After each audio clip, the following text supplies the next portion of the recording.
नमस्कार किसान भाइयों, मेरा नाम आकाश कुमार और आप देख रहे हैं यूट्यूब चैनल इंडियन फार्मर एके चैनल पर आप सभी किसान भाई और किसान मित्रों का स्वागत है।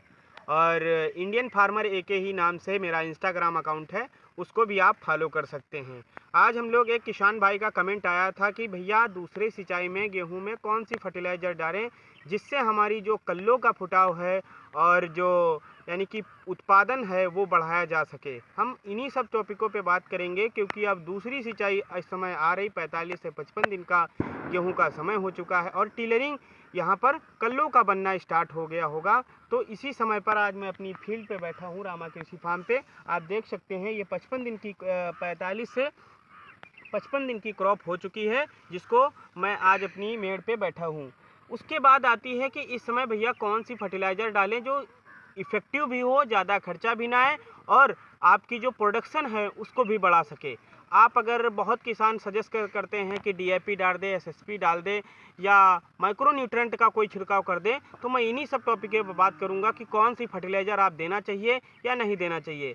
पहली बात आती है कि हमें शुरुआती दौर में जितनी खादें दी हैं उसको हटा के आप अगर नाइट्रोजन भी दी है तो नाइट्रोजन, क्योंकि नाइट्रोजन हमारा बेस होता है और नाइट्रोजन को हमेशा देना पड़ता है, वो चाहे पहली सिंचाई हो, चाहे दूसरी सिंचाई हो, चाहे तीसरी सिंचाई, पर उसका डोज जो होता है वो धीरे धीरे कम होता चला जाता है। जितनी खाद आप पहली सिंचाई में दिए हैं उसमें से केवल नाइट्रोजन को आप दूसरी सिंचाई में अप्लाई करें, बाकी DAP, SSP, single super phosphate और एमओपी जैसी खाद को आप इस्तेमाल ना करिए। पहली सिंचाई अगर बुआई के समय बात करें कि अगर प्रति एकड़ हम 1 एकड़ की ज़मीन की बात लेते हैं तो 1 एकड़ में हमें पहले जैसे सिंचाई करें तो बुआई के समय हमने 20 किलो प्रति एकड़ नाइट्रोजन देना होता है। तो 20 किलो नाइट्रोजन देने के लिए हमें 45 किलो यूरिया की ज़रूरत पड़ती है। तो हम दूसरी सिंचाई में भी बात करते हैं कि 20 किलो और 20 किलो, यानी कि बुआई के समय और उसके बाद फिर टिलरिंग इस समय जो इस फसल इतने समय पर है इसमें भी 20 किलो की डोज से हम लोग 20 किलो जब नाइट्रोजन देंगे तो 45 किलो यूरिया का इस्तेमाल आप प्रति एकड़ में करेंगे। उसके बाद किसान साथी अगर क्या होता है कि बहुत किसान साथी कहते हैं कि आप नाइट्रोजन के साथ साथ अगर दुकानदार होते हैं तो वो कहते हैं माइक्रोराजा डाल दो या जिंक सल्फेट कोई माइक्रो न्यूट्रेंट डाल दो। तो माइक्रो न्यूट्रेंट का आप इस्तेमाल नहीं करना, फॉलियर कोई भी स्प्रे आप नहीं करना। अगर आप फॉलियर स्प्रे करते हैं तो वो माइक्रो न्यूट्रेंट का कर सकते हैं अगर उसमें कोई कमी दिख रही है। जैसे अगर जिंक की कमी है तो पत्तियां भूरी और पीली दिखाई देने पड़ेंगी। मैं दिखा भी सकता हूं आपको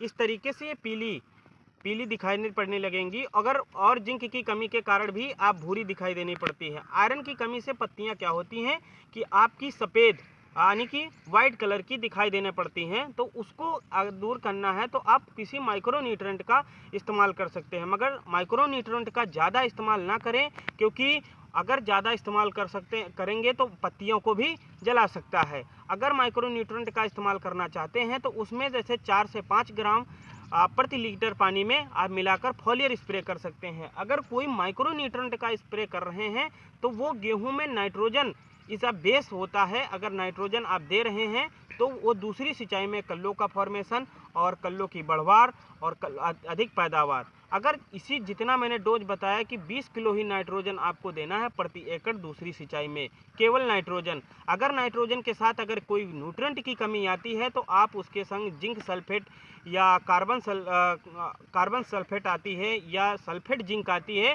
तो आप सल्फेट वाले प्रोडक्ट को इस्तेमाल कर सकते हैं, क्योंकि सल्फेट में सल्फर भी हो जाएगा और जिंक सल्फेट वगैरह में जैसे माइक्रो न्यूट्रेंट की भी पूर्ति हो जाएगी। दूसरी चीज़ आती है कि किसान साथी आज के जो बेस पे दौड़ रहे हैं कि ज़्यादा प्रोडक्शन और दुकानदारों के चक्कर में फंस के माइक्रोराइजा डाल दो, एनपीके डाल दो, इन सब चीज़ों में मत डालिएगा। क्योंकि सेकंड जो पानी दे रहे हैं दूसरी सिंचाई अगर कर रहे हैं किसान साथी तो आप उसमें क्या इस्तेमाल करेंगे, नाइट्रोजन प्रति एकड़ में 20 किलो नाइट्रोजन देना है और 20 किलो नाइट्रोजन के लिए आपको 45 किलो की एक बोरी का इस्तेमाल करना है।